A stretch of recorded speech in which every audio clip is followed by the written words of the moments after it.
Howdy Hexers, welcome to the HEXTCG channel. We're doing another fantastic Hexonomics today. We're going to answer that age-old question, are you supposed to crack the pack or are you supposed to use it for draft, and how do you prove what's what?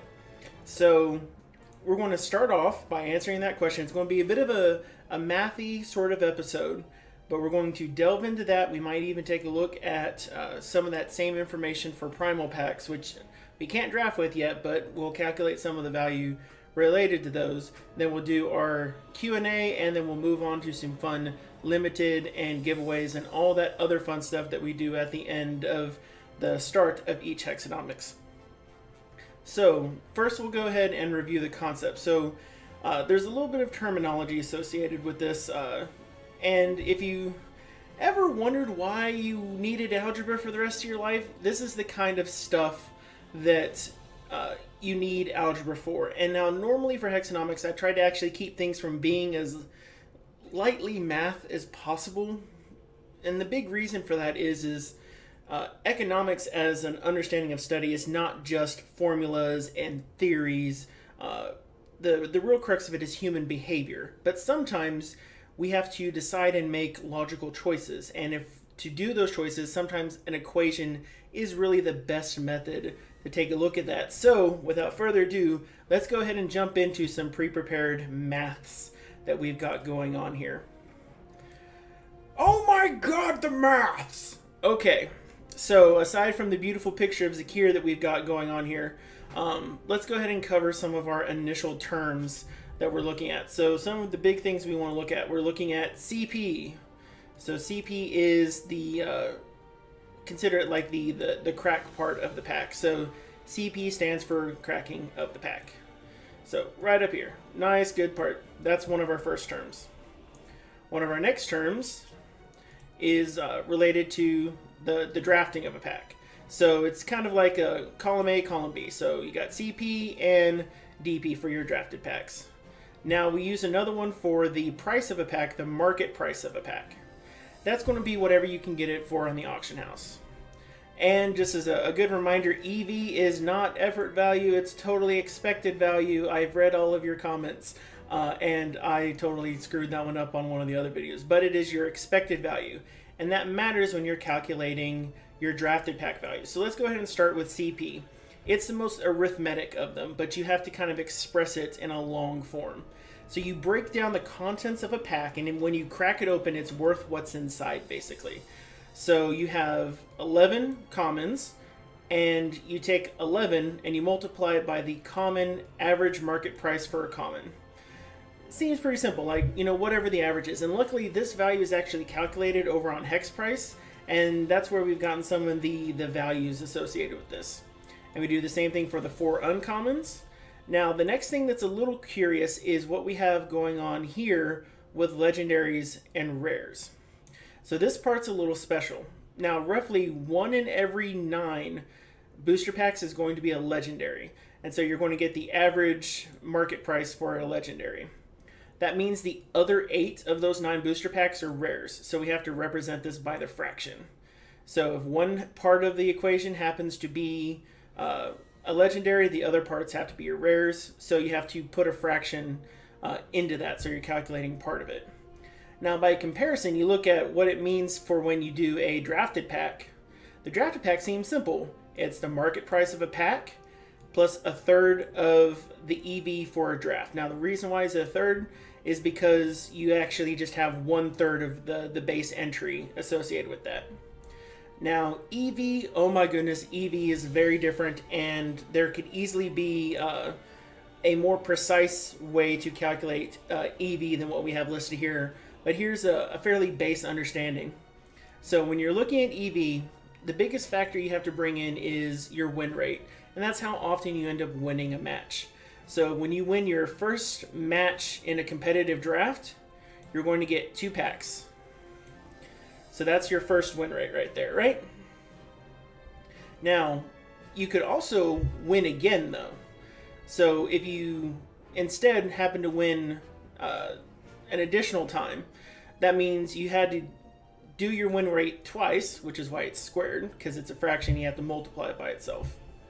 If you do it a third time, you'll get up to here. Now, there's a good chance that you'll hit one of these three states, and since you can hit one of these three states, then you kind of need to add them together.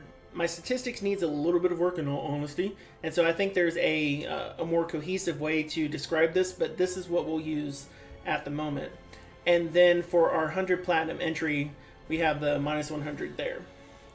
I know, extremely mathy, but when you break it down like this, you actually can look at it more arithmetically. So the biggest thing that I would put into here is, because I really want to focus on the difference between the drafted value and the cracked value here. Now, the first thing to note, just on the surface, not even looking at one's effort values associated with that, is that the market price is something you can easily get very quickly, and then your effort value is put on top of it. So it's very quick that once you calculate whatever the cracked price of a pack could be on average, you could easily take a look at the market price and have a split-second decision on whether or not it's something that you want to do. It's actually very, very quick that way. Now, effort value comes in when you're looking at stuff like flashback drafts. So if we get a flashback draft of, should I go do Shards of Fate flashback? Should I go do Shattered Destiny flashback drafts? This is where you need the effort value side of that equation because of the increased value that you end up seeing for those cracked packs. And it'll be more significant later on, when we're on set 8, 9, set 10, because the very first set's going to have an increased value for commons and uncommons, and those will have a significant boost. The one thing to remember about that is that unless a flashback draft is going on, the actual effort value of draft falls to 0 because it would be, once you move past whatever draft format there is no effort value associated anymore. Since you can't win anything because there is none of those queues available, that's 0. So you end up looking at market price to the same thing of your cracked price. And so I wanted to go ahead and do a little bit of these calculations first. And we wanted to go ahead and take a look at the current cracked price by set. So this was calculated utilizing today's hex price figures for each of these sets, which is already a day old from today's. And the things to note is if you take a look at what the Shards of Fate pack price is, once it's been fully cracked open, that's actually fairly interesting that on average you end up with about what you put into it. And we see that as we go down, we had a huge amount of Armies of Myth into there. So I think just looking at these numbers themselves are actually kind of interesting. They almost kind of tell a bit of a story. But the Shards of Fate one is pretty interesting. And the Primal Dawn value is also kind of interesting that it is significantly higher than what you find for Armies of Myth. But you can't always sell all those commons. And even if you assume you get lucky with your uncommons, when you're trying to sell those, a lot of the time the value comes from the rare. So we also did an amount where what you would expect to sell if you just sold the rares and uncommons of a pack. And so we've taken the uncommons out, and that brings the values down a little bit. But I would say these are kind of your more realistic values that you could get on average. But as we see, these are still lower than what you might find in general on the auction house.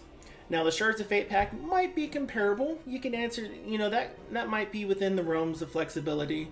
But if you definitely take a look at what Armies of Myth packs have been selling for recently, this is actually a really good example of the difference between should you open an Armies of Myth pack or should you draft with an Armies of Myth pack.